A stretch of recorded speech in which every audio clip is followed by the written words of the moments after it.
Awesome. Well, welcome, welcome, welcome, everyone. My name is Christy Rusa. I am with the Department of Health and Human Services. That is a tongue twister for me because we actually just changed our name from the Department of Public Health to the Department of Health and Human Services. I am going to be walking us through our January certification exam study session. Please bear with me as I am doing all the things. So I am doing all of the content and then monitoring the chat and still admitting people as they're coming in. But I'm going to stop sharing my screen quickly and I'm going to take us over to the Institute so you guys can see what the landing page of the Institute looks like. And I can just show you some tips and tricks in there of things that are going to help you throughout your study time together. First of all, can everybody see my screen? And just give me a thumbs up if you can. I can't see any thumbs up coming through, but I got one. Thank you guys, Mari and Adrian. Thank you guys so much. Okay, perfect. So something that I think is going to really benefit you guys as you are walking through this certification exam journey is going to be really getting comfortable with the Institute. I say that because the Institute has everything that your heart could desire and then some. One sec, I thought I had a chat come through. I did not. But it has everything that your heart can desire and then some when it comes to studying for this exam. When you guys are coming to the Institute page, make sure first and foremost that you are registered and that you are signed in, because signing in is going to give you a little bit more access to things. Oh, one second, I'm getting some feedback. Going to give you a little bit better access to things, and it's also going to help you with accessing your career compass. So this is what the landing page looks like. For anybody who's new here, something that I need everybody to make sure that they're doing is just sharing your results of your exam with me. This helps me to kind of curate the content to make sure I'm focusing on the areas that your state really needs to have study group sessions on. So with that, you're going to come to this hi, fill in the blank. So mine says, hi, Christy. You're going to click on it. You're going to see your account, share my progress, shared with me, my events, log out. Just hit that shared my progress section. And then you're going to come over here and you're going to enter in my email address. And then you're going to hit submit. So my email address, I'm going to put in the chat function. So you guys all have that. It's just christy.rusa@idph.iowa.gov. Once you hit that, then it will notify me on my end that you've shared your results. And then I'm able to go in and just make sure that I'm meeting essentially all of your educational needs for those of you that are coming to class.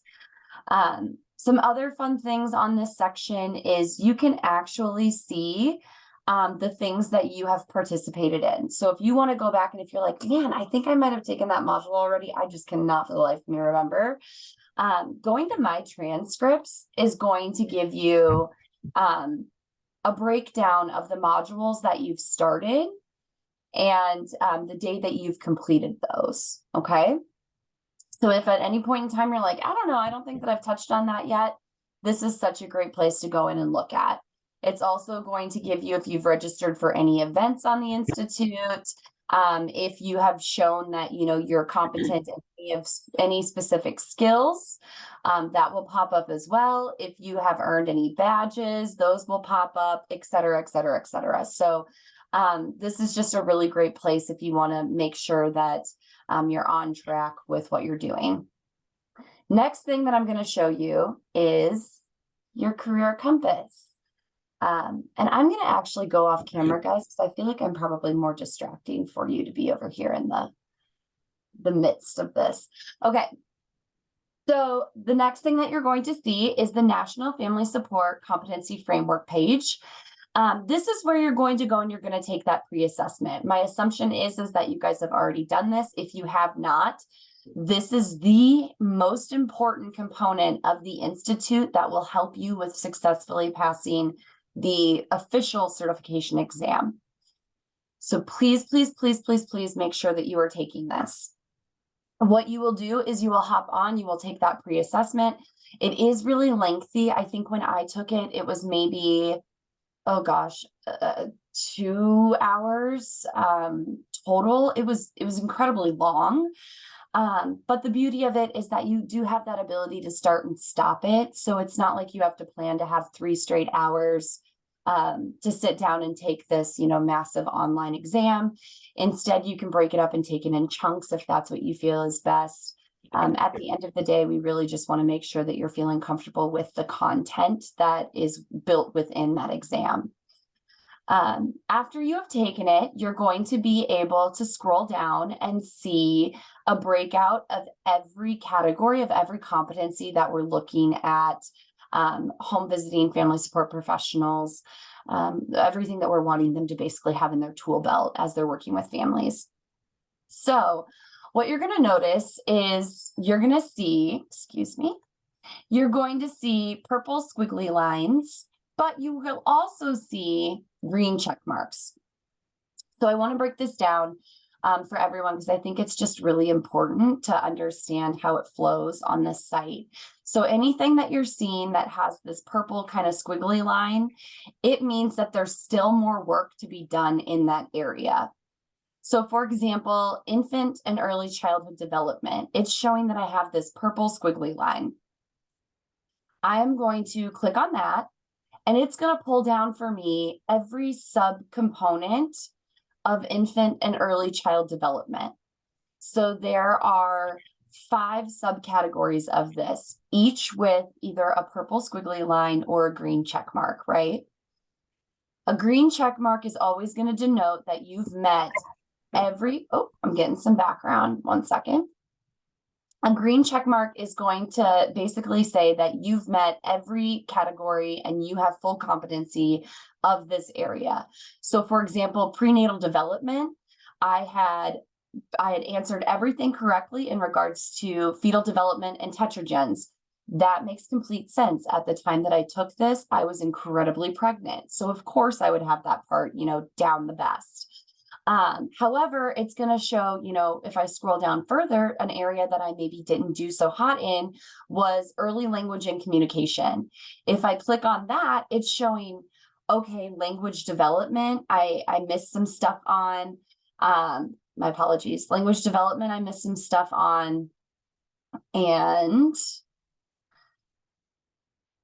dual language learning, I missed some stuff on, but autism, I answered everything perfectly. Again, makes sense. My background was in working with autistic individuals prior to coming to do state work. So makes perfect sense, right? If I'm looking at these areas and I'm saying, what did I miss? What did I miss? I just want to know the answers that I got wrong. I want to let you guys know now, we don't actually share the answers that you got wrong on the certification practice exam. And that is because we want to maintain the integrity of the exam. And also these exact same questions are not going to be, identical to what is available on the exam itself. So we want to make sure that you have an overall general understanding of each of these subcomponents. So I'm looking at this and I'm saying, I missed something in early language and communication. I'm going to take some time and I'm going to work on language development. Okay, that's going to be my first focus, language development. So I click on language development, and it is going to take you to every module that is available on the Institute to assist you with growing that specific area that you are trying to work on. Does that make sense so far? And again, I can't see anything. So if you guys give reactions, that's perfect. Okay. I'm not hearing anything come in. Oh, thanks guys. I appreciate it. Okay. So to take that a step further, I know that I need to work on that early language. I'm going to start at the very beginning. I'm going to do child development from 0 to 3. Click on that. When you click on that specific module, there's even more important information that you guys can utilize. So even before I launch the module, I'm going to come down here, and these are the supplemental materials section. You guys, these are so important. if, for example, I want to know what's coming up, forgive me, I'm so sorry, I should have closed out of my email.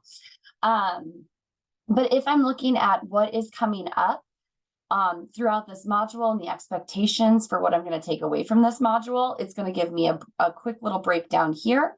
And then I could also click on this learning guide. And the learning guide, which if my internet decides to be gentle today, which it's looking like it's not going to be gentle today. Apologies, guys. Let me get that pulled back up.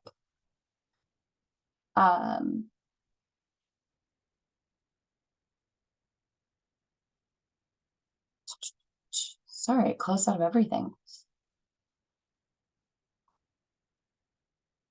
Okay. You guys can see that again, right? Okay.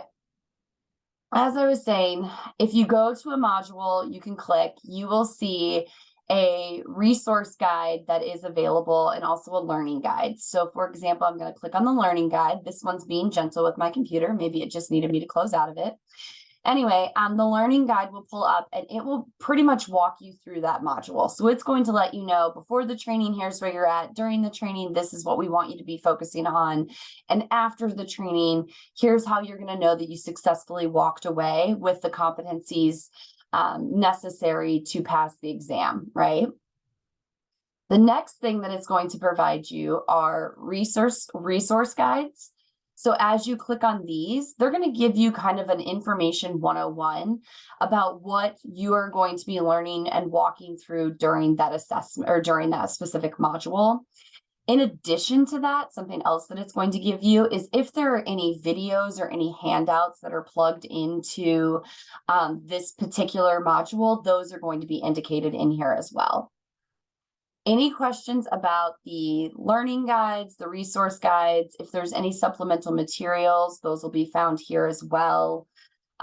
Again, this is just a really great way to kind of break down your learning. Any questions about that? Okay. Give me 1 second while my computer catches up to me. All right.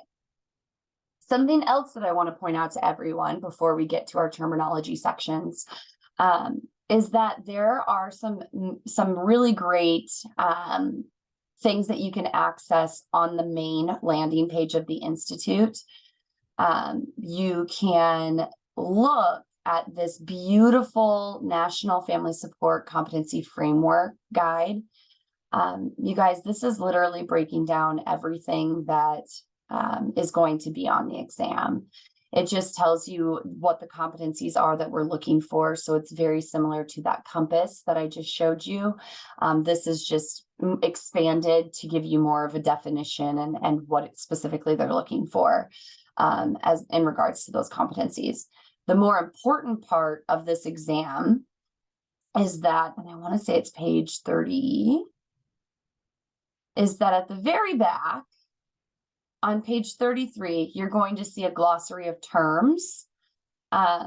If I were to be looking at this exam and studying and wanting to do the best that I can, I would probably slap these guys on some flashcards and walk through them with a friend or a coworker, somebody else who's going to be taking the exam as well, because these are all going to be terms that are going to pop up within the exam itself, and you want to make sure that you have the definition and a level of comfortability with them as you move throughout the assessment. So again, that is found on pages 33 and 34 of that National Family Support Competency Framework.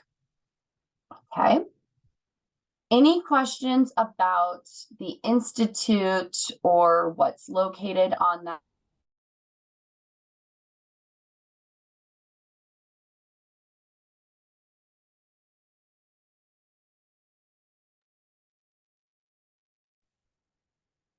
We can't hear.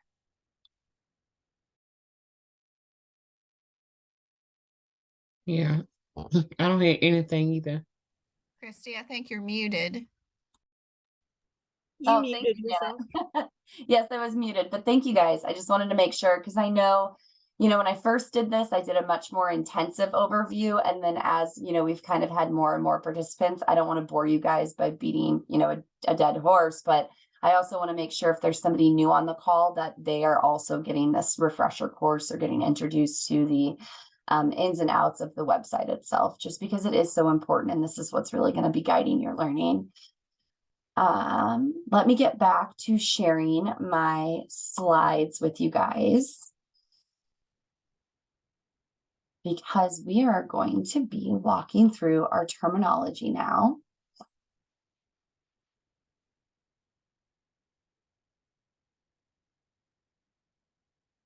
Okay. Everybody can see the certification study guide. Perfect. Okay. I am going to flip through the first few pieces very quickly. So if you guys get motion sickness, maybe cover your eyes, because we've already covered all of this stuff. All right. So here's where we're at. I sent these January study group modules out to you guys last month to let you know exactly what we're going to be covering. I sent them in the reminder email. But before we come and we dive into our terminology review, it's super important, you guys, that you guys be going in independently and running through these modules. It'll help when we get to that terminology review section. And when we're walking through the content, to make sure that you took that module, you understood it, and now we're applying it to this study group session. That is going to be the best way for you guys to take away the content that we're working with and that we're talking about, okay? So terminology review. Let's go on ahead and just dive in. This month, we are talking about documentation and family engagement. These were the modules that you guys should have been dipping into while you were taking that month hiatus from meeting with me and seeing my face for an hour and a half on a Monday morning. So the first question that I'm going to ask is about documentation. Can anyone, and feel big, bold, and brave to take yourselves off mute if you want. Otherwise, you're more than welcome to enter into the chat function.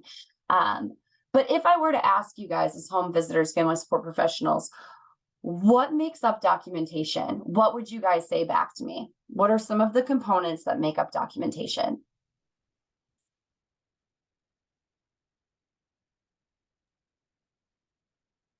Observations. Mm-hmm. Absolutely.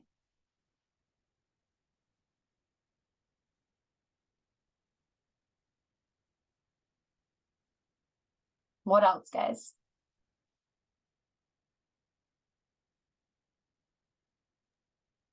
If you, I'm sorry, what? The parent and child interaction during the Absolutely. visit. And then Mari said client's response to information, activities during the home visit. Absolutely, guys. So some components of making sure that we're having great documentation. We want to make sure that as we are entering our documentation, we are doing it in a timely manner. So we want to make sure that we're entering anything that's done within a few days of us meeting with that family. And we all know we are human. And as we move throughout our days, you guys, sometimes I can't even remember what I ate for dinner 2 nights ago. So if we're wanting to make sure that we're getting the most accurate information about how that home visit went, we're going to want to make sure that we're doing that within a timely manner. We're also going to want to be objective. So we're not going to want to walk in and say, oh, mom or grandma absolutely loves baby, because we don't know that. That's not objective. That's us being, biased of the situation and how we feel and what we think about the situation. Grandma probably absolutely does love baby, but again, that's not an unbiased fact. That is more of a subjective content response. So if we're being objective, we would say, grandma came into the home, picked baby up, gave him a kiss, asked him how his day was, set him back down. That's going to be more of that unbiased fact, as opposed to grandma really shows that she loves the baby, right? The other thing that we're going to want to make sure we are incorporating is that we are being clear and understandable. So we want to make sure that we are not using any type of an abbreviation. Family support and home visitation within itself has so many abbreviations, but we want to make sure that if somebody is coming and reading our notes, say that they're doing an audit, we want them to be able to understand what took place in that home visit without having to have, an acronym guide next to them, right? We also want to make sure that we're not putting any type of a jargon in there or slang terms. What they mean now may not be what they mean later on. For example, I just learned, compliments of my 14-year-old neighbor, that cap is no longer a baseball cap. It means lie. I did not know that until I had a 14-year-old saying, "Oh, that's cap, Christy, that's cap." And I was like, "I don't know what that means. A baseball cap? I don't get it." And he had to explain to me in such sweet terms and bring me up to speed that it is, a reference to the word lie. I did not know. And anybody who came in and were reading my notes, if I had read that, I would have assumed that it meant a baseball cap. So that's just one quick example. I may have just severely aged myself there. But there's one quick example about, jargon and slang terms and making sure that we're not utilizing those. We also want to make sure that we're being clear and comprehensive. We don't need to rattle on. We just need to make sure we're getting those facts in there, those unbiased, clear, and understandable facts, and that we are maintaining that confidentiality while we are doing that. Some other things that we want to incorporate into our documentation are things like, how did the visit begin? Specific parent and child interactions, any type of facts that you've stumbled into, quotes, observations. If you guys, for example, are completing an assessment, and then if you've agreed upon follow-up steps, we want to make sure that those are in there. If you're doing any type of a referral or any type of an intervention, all of those things are going to want to be included into your notes. Okay. Any questions about documentation? Okay. How about home visitation focus? If I were to come to you and say, what's a home visit and what's the point of a home visit? What's the point of a home visit? What would you guys say back to me? What are we trying to do by being home visitors or family support professionals?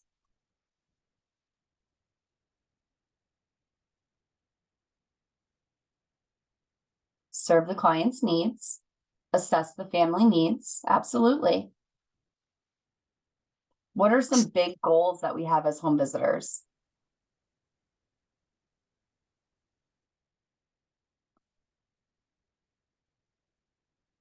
Meet the clients where they are. Absolutely. Improve the health in the community that we serve. You guys are doing so fantastic. Yeah, absolutely.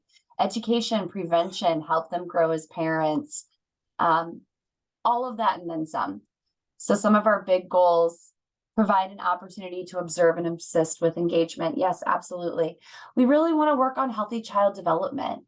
And we're trying to get families to a place where they are becoming self-sufficient. We want them to understand and know that we are here to assist them and to provide them with that education and to support them as they're growing and learning and blossoming into this role of becoming a parent or caregiver.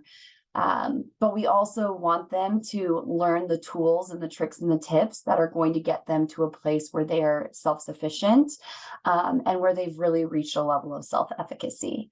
So when we're talking home visitation focus, these are some of the things. These aren't every single thing that we're working on with them. We are home visitors, family support professionals. We do a massive job, you guys, and it's so, so important. So these aren't all of them, but these are some of the things, and you guys in the chat clearly demonstrated that you completely understand what the home visitation focus should be. So just keep that in mind. If you are preparing for a visit, what are some things that you would maybe do prior to meeting with your family? What are the things, what's the prep work that goes into you meeting with a family?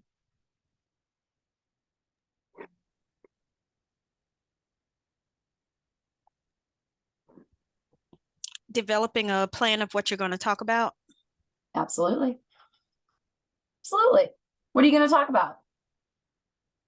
And then if what you're talking about, does that incorporate activities, games? You're doing an assessment with a kiddo, you're doing an ASQ assessment. Maybe the family doesn't have all of the props or materials, right? We might need some of those things. That's another thing.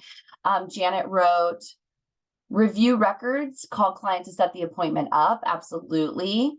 Another comment came in and said, complete a plan, collect items needed to complete the activities. Absolutely. So these are the things that we are going to be looking at doing before we even meet with the family. We want to look at what happened last time we were there. Were we supposed to be completing any follow-up prior to our next visit? If we were, did we do it? Because a lot of the people that we're working with do not have consistency in their lives. So if we're going to be the home visitor, and if we are going to anticipate or expect a level of trust and rapport, we need to make sure that we're doing what we said we're going to do, right? The next thing would be to plan what you want to accomplish. So as Tiffany had said, we want to figure out, what are we going to talk about? What are we working on? Collecting props, as we discussed before. So if you're completing an assessment, maybe adding in a couple of extra items in your tool bag. And then calling and confirming. There's nothing more frustrating as a home visitor than, packing everything up and getting everything ready and showing up at the family door, only to realize that they thought you were coming next Tuesday, not this Tuesday, right? So we always want to make sure we're calling to confirm that the time and the date is still going to work for that family or that caregiver that we're working with. So now we've prepared for our home visit. Now we're at our home visit. What are some things that you're going to be doing during that home visit with that family?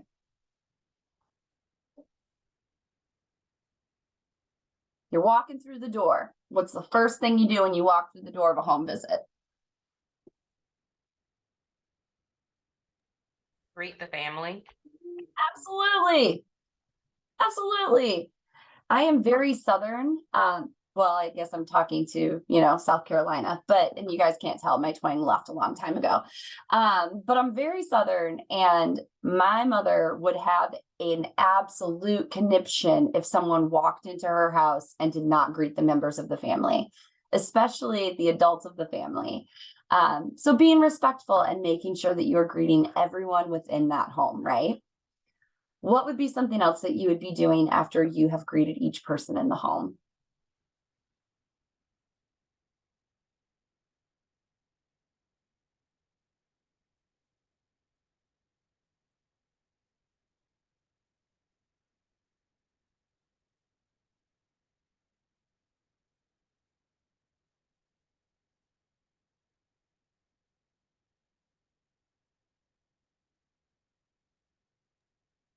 Going over what we plan to talk about that day.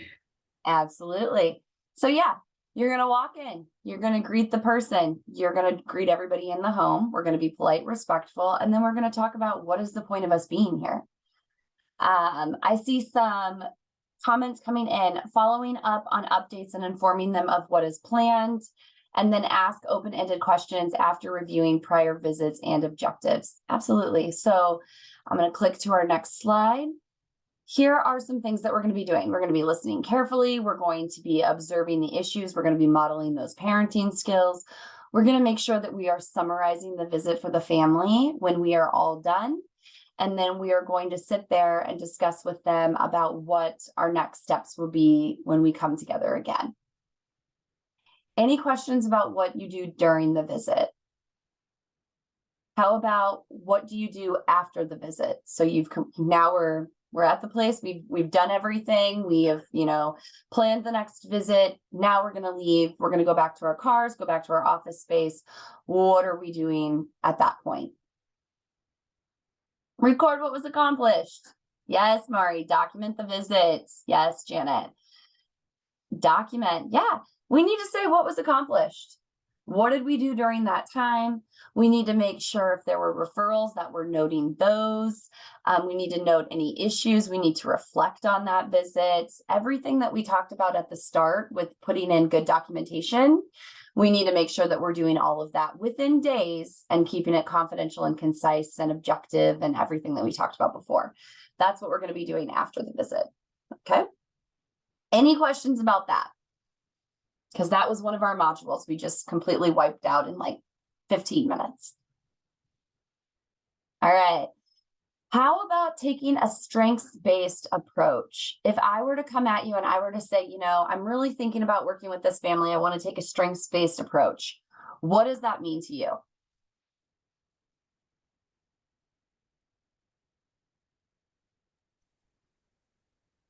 Just looking at all of the things that they already are doing well, Yeah, identifying those. absolutely. So we're going to be focusing on positive future outcomes based on the family or the individual strengths. So we're going to be empowering them to see opportunities versus problems. We're wanting to make sure that they are focused on the good, so then they can rise above the maybe not so great pieces. Janet said, working with the family based first on what they're doing well. Discuss those first. Absolutely. This is a really great way to build a really healthy relationship with the people that you're working with. As opposed to, maybe that problem-focused approach, which a problem-focused approach would be, let's label the issues, let's see what we can and what we can't do about it. Let's solely focus on that problem and then make a plan to fix it. Whereas a strengths-based approach comes in the opposite direction and it says, these are all of the things that you're doing really, really well. Let's focus on those. Let's build those up. So that way there, as we're building those up, the rest of your situation will improve as well, right? Because you're going to start to feel that safety, that security, that self-sufficiency, that self-efficacy, the more that you focus on the things that you do really, really well. All right, jumping off of that train and flipping to open-ended questions. What is an open-ended question?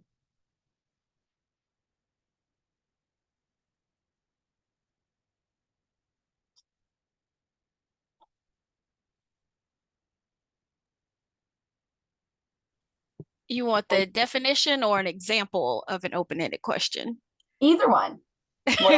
Whatever you want to give me. I would define it as a question that you can't just give a single yes or no to. Absolutely. So I see some folks writing in there, avoid yes or no responses. Tell me, share with me what a question that isn't just a yes or no, or the answer is not just a yes or no. Absolutely. It's a yes or no question. Then that's a closed-ended question. If it provides them to go a little bit deeper into conversation or into an explanation, that means that it's an open-ended question. So those typically begin with things like what, how, where, why, describe, tell me. Anything that is going to allow them to expand on what they're talking about and hopefully get you as the family support worker the opportunity to dig a little deeper and get a little bit more information out of them about that specific topic. How about family engagement? What are some components that are really crucial to maintaining family engagement?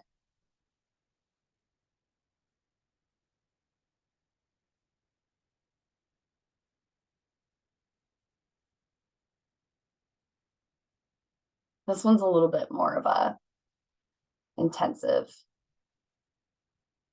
If we're talking about family engagement as opposed to participation, because those are two very different things. When somebody is engaged, you can participate and maybe not be engaged. Mari says, trusting relationships to share valuable information. Absolutely, trusting relationships. We do this by doing things like setting a goal with the family. So we come in and we're talking with them and we're like, what are some things that you're doing or some things that you really want to work towards? Hopefully keeping that strengths-based approach and utilizing all of our open-ended question skills that we have. But together we're going to try to set a goal for that family. I see some other comments are coming in, open to the family and their circumstances, concentrated on them rather than yourself. Mari says consistency and respect. Yeah. We want to make sure that our families feel good about the relationship that they have with us. We want them to be trusting. We want them to know that we're on their side, and do all of that while walking that very, very fine boundary line, right? So when you're talking about, is the family engaged or are they just participating? If a family is engaged, you're going to see them want to participate in their home visits. They want to have them scheduled. They want to see you back at their door in a week or 2 weeks or a month or whatever their time may be. They will stay in your program. I know we have a lot of people who, they roll off, they fall off, they decide, maybe this isn't for me. But the ones that are engaged, those are going to be those ones that you get from the jump, and those are going to be your graduations. The kiddos that you see, the families that you see make it all the way through until they age out of that system and maybe access a different sort of service or referral. If you are coming into the home and families like, I really want to work on not smoking anymore, and you give them referrals and services and sources for quit lines and tobacco cessation and things like that, and they are actually utilizing those referrals and those services, that's how you know that you have a family that's engaged, as opposed to just participating, right? Flip side of that, if you have somebody who is participating, they are just going to be showing up to home visits, but they might not be doing anything beyond that. And the way that we focus on participation is by counting, how many people you've enrolled, what's the number of capacity that you're serving, what's the number of home visits that you completed, what's the frequency that you're seeing them, et cetera, et cetera. The idea is that as we have families participate more, they have a greater chance of moving to that next stage of engagement. But again, like I said before, it's possible to participate without actually being engaged. So we just want to make sure that you guys have the differences between those two terms under your belt and making sure that you feel comfortable with those. Any questions about participation versus engagement? If not, then I am going to ask you guys, what are the 3 phases of relationship building? So if you completed the modules, it outlined 3 very beautiful phases of building a relationship with a family. Can anybody tell me any one of those 3 phases?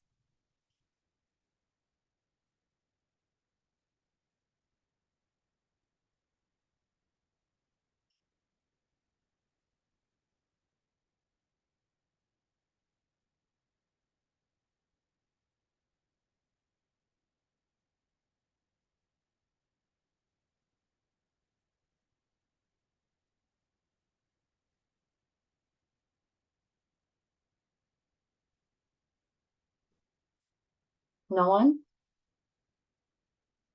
Okay. So if we're talking about relationship building, there are the 3 phases. These were outlined in the modules that you guys took. But phase 1 is going to be building that foundation, right? We're not going to come in to a home with a family that we've just met and ask, so do you guys do drugs? Let's talk about it. We're not going to be able to do that, right?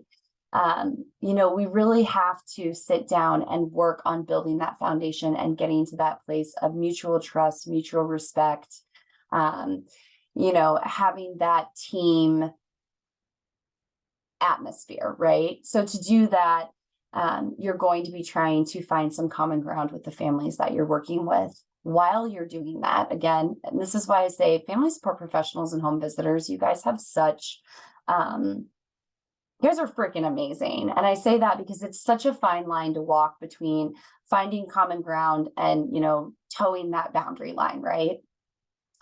But as long as we are being genuine, sincere, empathetic, available, accepting, and conscientious in the ways that we are working to build that foundation, I think it's a beautiful thing.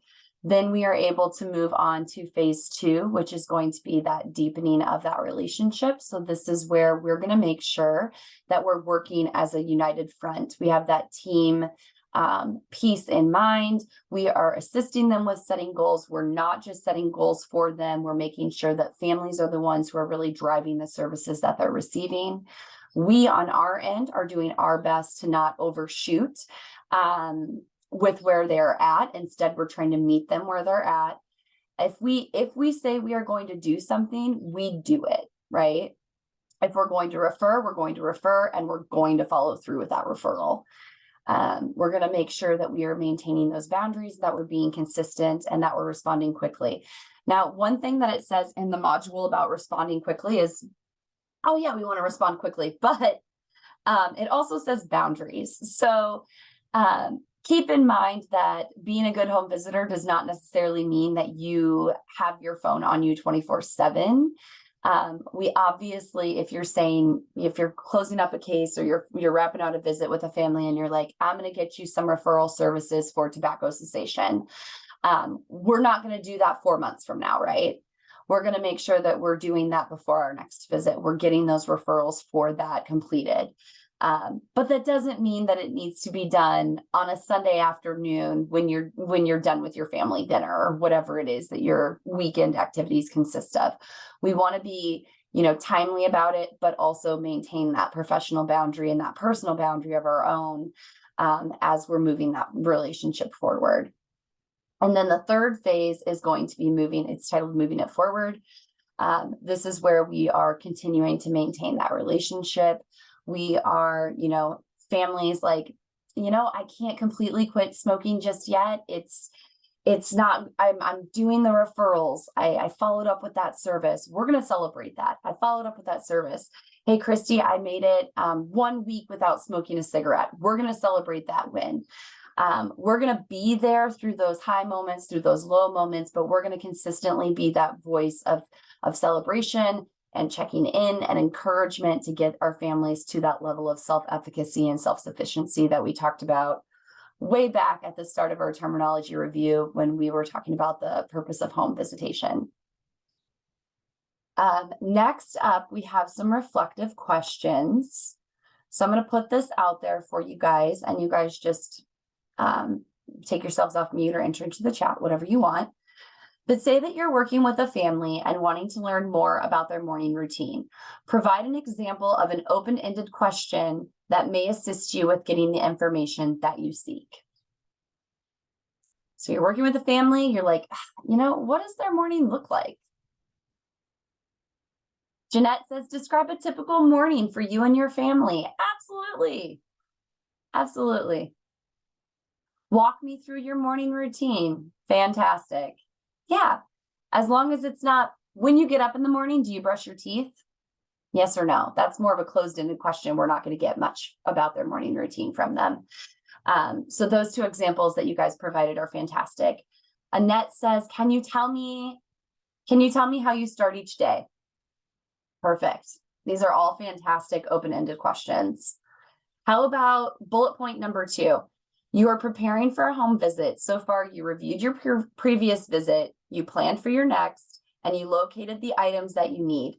What is the last step before you get to that home visit that you need to complete? So you reviewed, you made sure you followed up, you made sure you reviewed everything that you had done before. You've got, yes, Jeanette says, confirm the appointment with the client.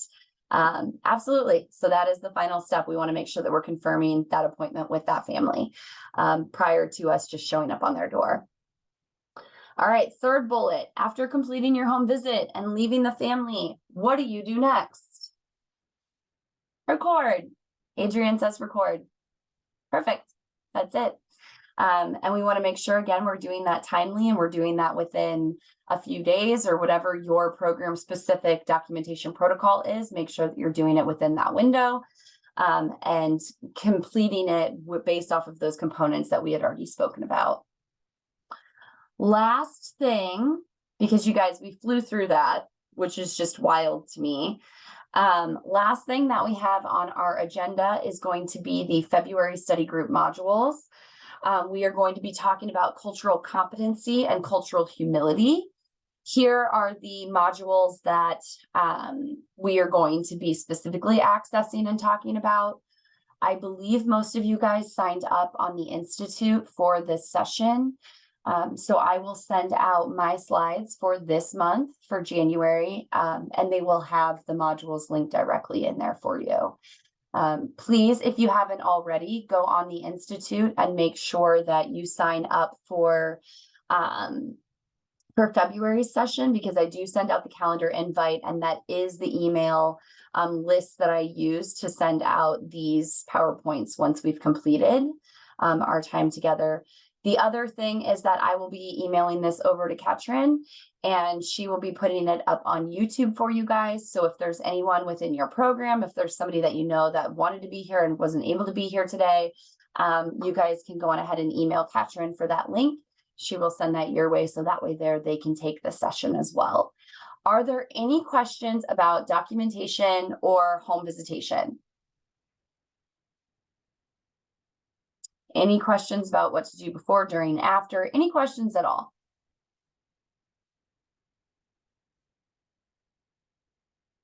Okay, if not, I'm going to stop sharing my screen. And I know we flew through that, you guys. So thank you so much for being here and for participating so actively. It really helps to make sure that everybody's gaining the information that they need to have a successful certification exam. With that, I am all done. So if you do not have anything else, I will let you guys go, and I will see you guys back here in February. I will be emailing these out again. Reach out if you have any questions. If there's anything about the Institute that you're getting stumbled on, you guys, I am here. Please, please, please email me. That is literally what I'm here for, and I love doing this. So let me know. All right. Otherwise, happy Monday and have a great rest of your week. Bye, guys. Thank you. Bye. Absolutely. Bye.